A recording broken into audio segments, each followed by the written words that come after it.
Hello, thank you for joining us. I'm Tom from District Vision, and I had the very unique pleasure of coming across Mike's work over 7 or 8 years ago now. And as a runner myself and a meditator, it really impacted me to understand that I suppose I wasn't alone, and that not only were there other people exploring these same subject areas that I was thinking about, but they were doing it way before me in way more detail, and they looked way cooler. So all of those things coming together led me to reach out to Mike. And I don't know if you remember, Mike, but I sent you an email, but I think I emailed the wrong email. So yeah, it took a while to find it, and it was amazing. So finally we got in touch, and Mike replied, I think, a few months later. And we had that's been the beginning of our friendship. And I think in terms of our running and the people that we help to run, Mike's work has had a tremendous impact from every level of capability, from being a beginner through to we have people qualifying for the Olympics that are still requesting these books. So it really sits across the spectrum of capabilities. And and I would be very interested to understand how, maybe Mike, how would you describe yourself? Well, I think I was an explorer, and I was very fortunate to run into a number of people that really influenced me. Even in college, my roommate, he was from Stuyvesant High School. He's the one in the story. And I was from a high school that wasn't a very good academic school. And he really, really helped me, my friend Marty Miller. And we went through a lot of things together. But Syracuse was a hard place to train in some ways. It was always snowing, and it was hard to get on the track. And we used to run on the ice of the track. And I think I was always sort of a unique person. Like when I was in high school, we didn't have a cross-country team, but I used to run with the college. Now that's illegal, but that's how I got good, by running with the local college. And my mother used to enter me in the meets, and would go and would always get lost. And sometimes I fell down because I didn't know what the course was. But slowly by slowly, I became, like, I guess, the 5th best miler ever in high school in New Jersey history. And I sort of wanted to go to Villanova, but I ended up going, that was the big track school then, but I ended up going to Syracuse, and that was a good choice. And these, I mean, it's so much about life, right? But these chance encounters with these magical people, really, and this unique intersection of people like Percy, like Michael Murphy, obviously the founder of Esalen. How did serendipity, or how did life bring all of you together?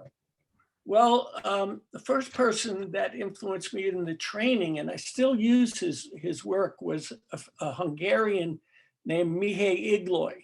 And he was very interesting because in 1955, his runners held every world record. And that's the way it kind of happens. Somebody like a Percy or an Igloy or Arthur Lydiard, they come up and they discover a kind of new kind of thing that comes together, new technique, new approach, and then people notice it. Well, he had all his runners in the Hungarian army.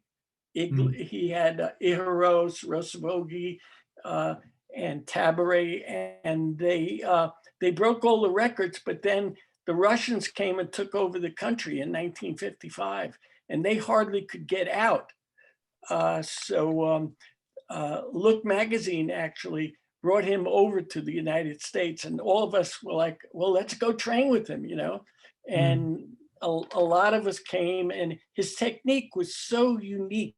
And I know when I talked to Knox about it, our friend Knox Robinson, it's like he could get a whole bunch of people, 30 or 40 people, all doing different workouts, and then finishing at the same time and mixing and matching the groups.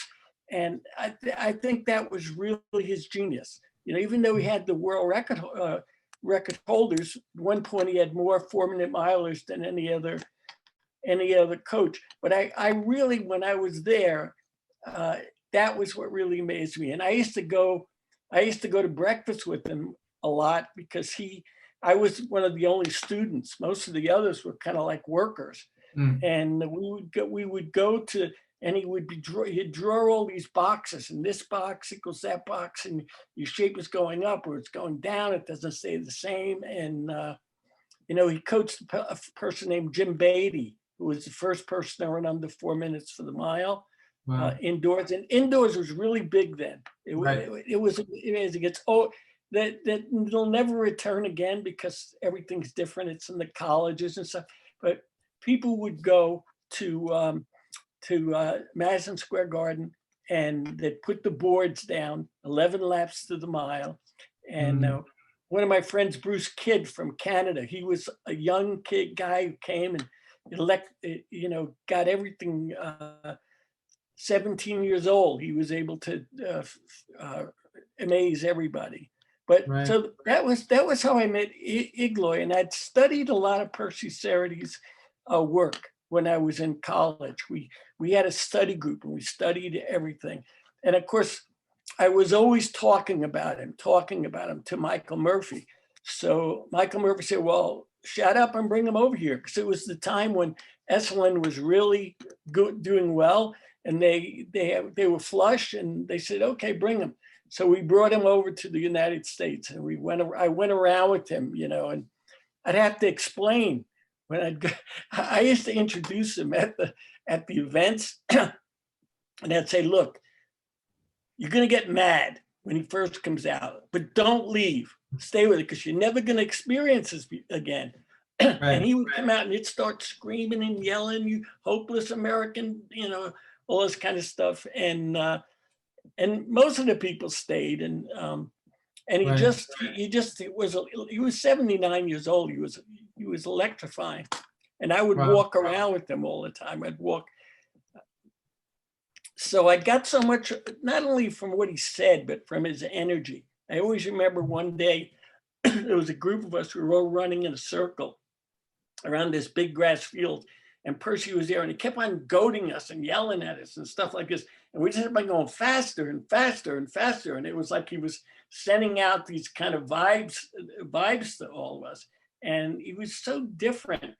You know, track coaches, and it was like, do this quarter, do that. And he would just, you know, be open. And then he had the best runner in the world too. So that was, but you know, an interesting thing is all these groups, like Igloy's group, Percy's group, Customato with Mike Tyson, Margaret Mead said, every great breakthrough starts with a small group that just finds its own way, like Herb Elliott and Roger Bannister breaking the first 4-minute mile, his coach, Franz Stampfel. He's just like, they had that little group of Brasher and Bannister. That's why the first issue of Beyond Jogging was the halfway mark of the first 4-minute mile with Chris Brasher, guy with glasses, a little bit fat. But that, I felt that was like the moment. If that moment could exist forever, if you could just live in the halfway mark of the first 4-minute mile, you'd be in happiness all your life. So, you know, and meeting you guys, it was like such, you know, it was just everything was, you guys, I must say, you guys always make me happy. I'm always looking forward to seeing you guys, and it's always fun, and it's always light, and it's, you know, we do things. we do things.